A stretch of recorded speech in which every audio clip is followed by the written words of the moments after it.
Magandang hapon mga kapares. Ang liham natin ay galing kay R.E.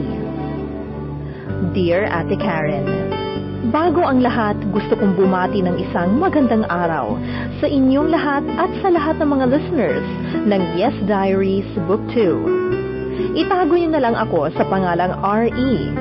Ako ay 19 years old at nakatira sa isang barangay dito sa Valenzuela City. Nag-aaral ako sa isang universidad na halos kadikit lang ng aming lugar at ang aking kurso ay Information Technology.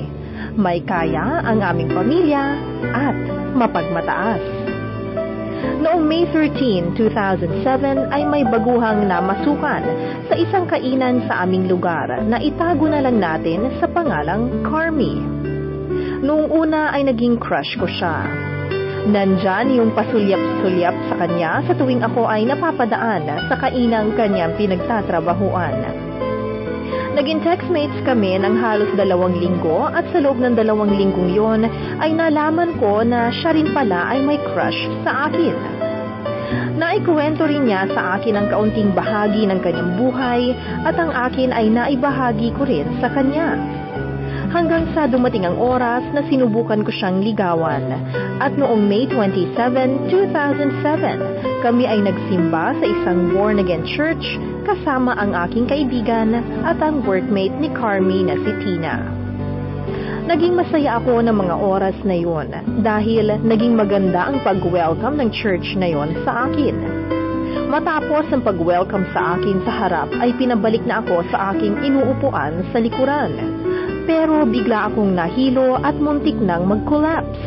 Nanlamig ang buong katawan ko sa hindi malamang dahilan at sa mga oras na yon ay niyayakap ako ni Carmi at pinupunasan ako ng panyo dahil ako ay nagpapawis sabay nanlalamig.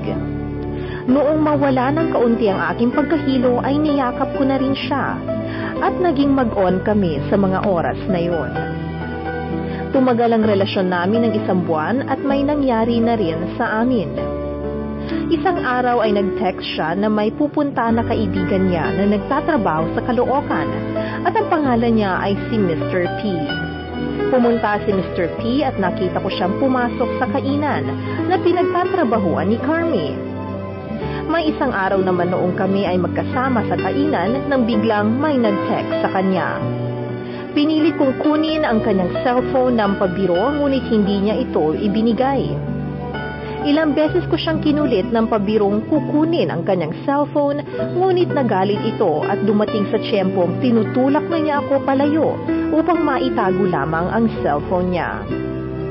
Muli ay may nag-text sa kanya at sa puntong yon ay sapilitan ko ng kinuha ang cellphone niya. Pero bigla siyang yumakap sa akin. Yakap na para hindi ko mabasa ang text sa kanya. Nilagay ko sa aking bulsa ang cellphone niya at kinausap ko siya kung ano ang mas pipiliin niya. Sinabi ko, ang hindi ko mabasa ito at mag-aaway tayo or ipababasa mo ito sa akin kaharap ka.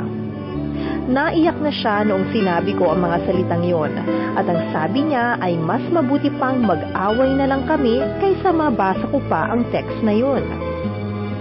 Tumakbo siya sa kanyang kwarto at nagkulong sa loob habang umiiyak. Binasa ko na ang mga text sa kanya at nalaman ko na ito ay galing kay Mr. P. Bago ko basahin ay inisip ko na pangangumusta lamang ang kanyang pakay, kaya siya nag-text kay Carmi. Ngunit nagkamali ako. Ang message niya ay, "Hello Carmi, kamusta na ang mahal ko dyan? Papunta na ako dyan, mahal. Hintayin mo ako. Mahal na mahal po kita. I love you." Tsaka mag-text ka naman. Kanina ka pa hindi nagte-text eh. Biglang nag-init agad ang ulo ko, ngunit hindi ko pinahalata sa aking boses. At kinatok ko ang pintuan ng kanyang kwarto at sinabi kong, "Sige, hindi ko na ito babasahin, pero pag-usapan natin ito ng maayos, dahil ayaw kong magkaaway tayo." Pinapasok niya ako sa loob ng kwarto at bigla kong sinabi ang mga nabasa ko. Galit na galit ako sa kanya nung mga oras na yun. Ang ginawa ko ay nag-text ako sa kanya at nagpanggap na si Carmi ako. Pinapunta ko siya sa kainang pinagtatrabahuan ni Carmi, ngunit nang malaman ni Carmi na pinapupunta ko si Mr. P, ay bigla siyang tumakbo sa gate at kinandado niya ito at tinago niya ang susi ng kandado.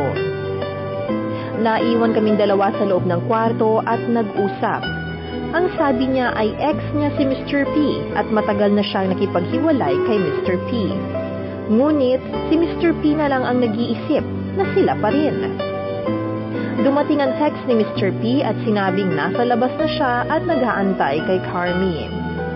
Noong una ay plano kong kumprontahin at banatan si Mr. P. Pero pagkatapos sabihin ni Carmi na si Mr. P ang tipong lalaking laging handa sa away, nagbago ang isip ko.